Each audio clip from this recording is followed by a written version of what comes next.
Our next task is epilepsy follow-up. In this particular case, you have got a 28-year-old gentleman who has come for annual review. He was diagnosed with epilepsy 6 years ago, was placed on sodium valproate. At the time of the diagnosis, he had all the investigations done, an MRI scan, which was normal, an EEG, which shows epileptic foci, okay? And he was placed on sodium valproate, and he has never had seizures for the last 6 years, okay?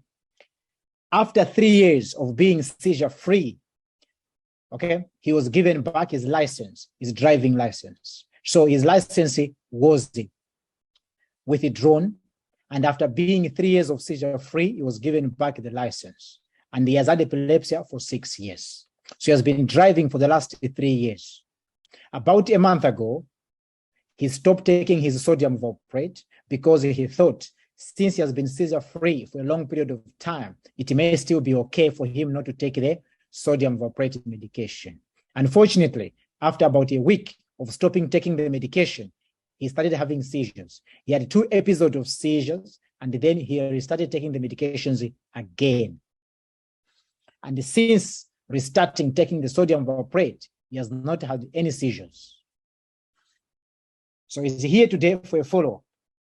He works as a delivery driver. So he cannot afford to tell the DVLA that he had a seizure, because then they would withdraw his license for another 3 years, which is what he cannot afford at the moment. His only job is a driver. So he will not agree when you tell him to inform the DVLA, okay? So you're gonna have to negotiate in this particular scenario.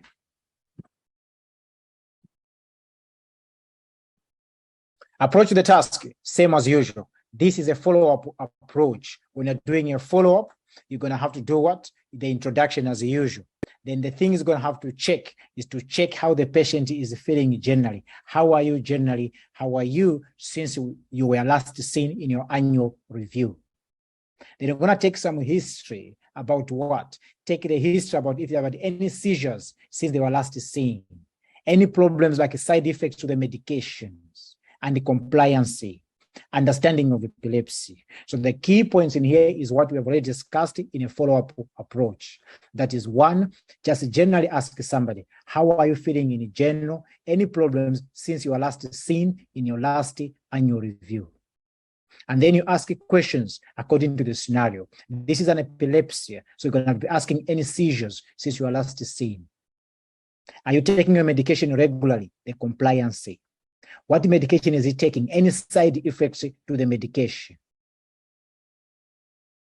And are you okay in terms of, do you understand well what is epilepsy and what causes it? Then you're going to check for what? For triggers. Yeah. Is his understanding okay in terms of what triggers epilepsy? Like flashing lights, watching TV with strobe lights on, okay, loud noises, lack of sleep. And then is he okay with dangerous activities such as what? Driving, bicycle, mountain climbing, swimming. You're going to address and ask about these things. That's how we would follow up an epilepsy. And we have discussed what you will find, that 2 seizures in the last 1 month after I stopped taking the medication. Okay, the license was withdrawn and given back only after 3 years of being seizure-free. And now is not keen to inform the DVLA. We have to explain, advise him to inform the DVLA. Because of the seizure about a month ago, he has to inform the DVLA again.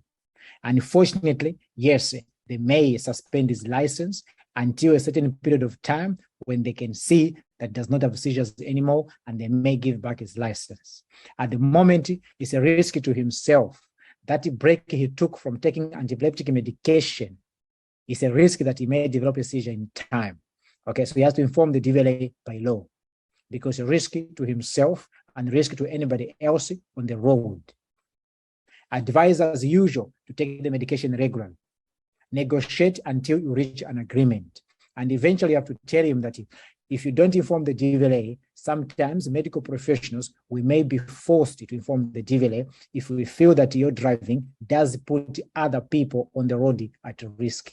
We may inform the DVLA, but we would like you to inform the DVLA. Advise him to take the medications regularly.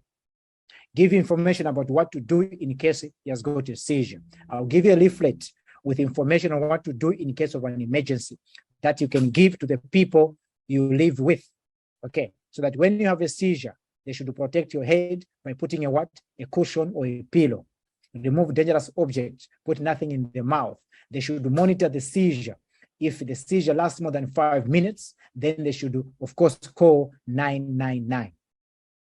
Okay, and it's always better that after you have the seizure, you come to hospital for assessment. Seizure may not be dangerous, but you may suffer from things such as a head injury. And sometimes there could be other causes of seizures other than epilepsy.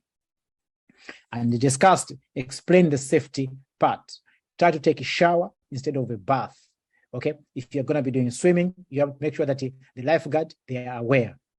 Ask about alcohol and advise to cut down alcohol. It can trigger epilepsy. Flashing lights, going out for for the parties or nightclubs, if there's flashing lights, it can trigger epilepsy. So the safety part has to be addressed. But the main key issue is discussing nicely and negotiating that they inform the DVLA, that and the medical professionals, we may inform DVLA at times. If we discuss with you and you continue driving, then we may be forced to inform the DVLA. But we do need you to discuss yourself with them without the medical professionals getting involved. Thank you.